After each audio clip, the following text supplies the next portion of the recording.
There is a lot of information out there about what to expect from Xbox Series X and PlayStation 5. And with both next-gen consoles releasing by holiday season 2020, there is going to be even more speculations in the coming months. Let's break down and simplify what we know so far in order to understand what we can really expect. What's up everyone and welcome to a new video. My name is Omar with Real Gamer Review, and today I'll be talking about the next-gen consoles from Sony and Microsoft. Don't forget to smash those like and subscribe buttons to see more videos like this one.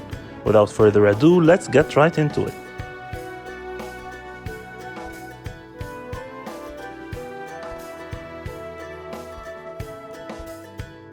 Let's start by talking about the PlayStation 5. Sony gave us a good look at the PS5 specs in a super boring live stream back on March 18th, but still till today we didn't see the console design. Now, it used to be that as a console designer, you'd somehow intuit what would be the best set of capabilities for the new console, and then build it in complete secrecy. For the PlayStation consoles, that period lasted through PlayStation 3, a powerful and groundbreaking console, but also one that caused quite a lot of heartache, as it was initially difficult to develop games for. Oh my god, kill me. Although we might get a small idea from the recently released pictures of the PS5 controller, as usually the controllers are some sort of extension to their consoles. And we will be talking about the controller in a bit. As for the specs themselves, I don't want to get into too many technical details, but so far on paper it's obvious that both consoles are way more powerful than the current gen consoles, and the Xbox Series X seems to have a slight advantage. Interestingly enough, one of the rendering engineers at Crytek recently made a statement during an interview that went viral saying PS5 is the easiest console they have ever coded on to reach its peak performance. He goes on to say, PS5 is much better and I don't think you can find a programmer that could name one advantage that Xbox Series X has over the PS5. Well, I have limited coding knowledge, so I will have to wait and see when the consoles are out so I can take them out for a spin and let you know what I think. In the meanwhile, if any of you have the knowledge, comment down below and let us know what you think of what he said. Shortly after the conference, Sony released a few pictures and the specs of their newest PS5 controller, and it received a lot of conflicting opinions.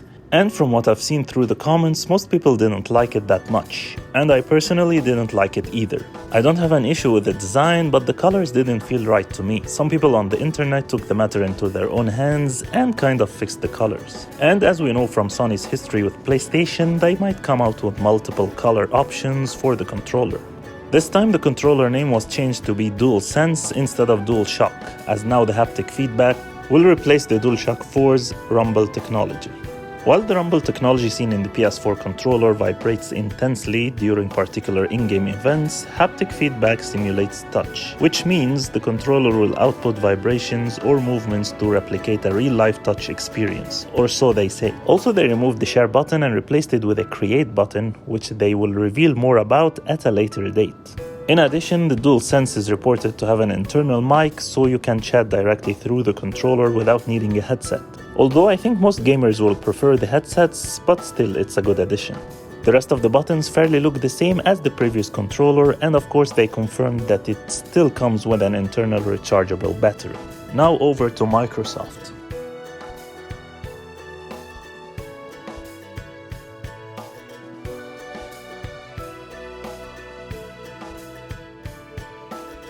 They have come out with the full details of the Xbox Series X, unlike Sony who keep on releasing only tidbits of info here and there. Microsoft already revealed the next Xbox's design, name, and some upcoming Series X games. We've also got the full details on a number of features such as Smart Delivery, which supposedly will let you play the best possible version of a game you've bought on the Xbox One, without having to purchase it again.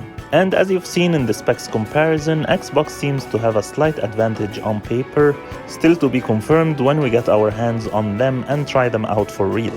As for the design of the console itself, I wouldn't say it's bad, but it looks like a PC to me more than a console. But honestly, I couldn't care less about the design. All I care about is good ventilation and what's under the hood to get the best gaming experience.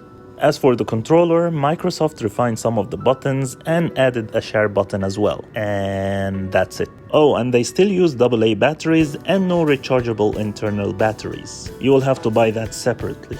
As for the games, there were a few different trailers revealed for the next-gen consoles, but didn't see any actual gameplay till now, except for some current-gen games playing on the next new consoles. Despite any differences in internal capabilities, their release dates are likely to be at the same time, most likely splitting gamers once again into Camp Xbox or PlayStation. Hopefully we get more info about both consoles sooner rather than later. Let me know in the comments which console you're looking forward to trying and why. Thanks for watching this video. If you enjoyed it, hit the like button and don't forget to subscribe and click the bell icon to watch more videos like this one.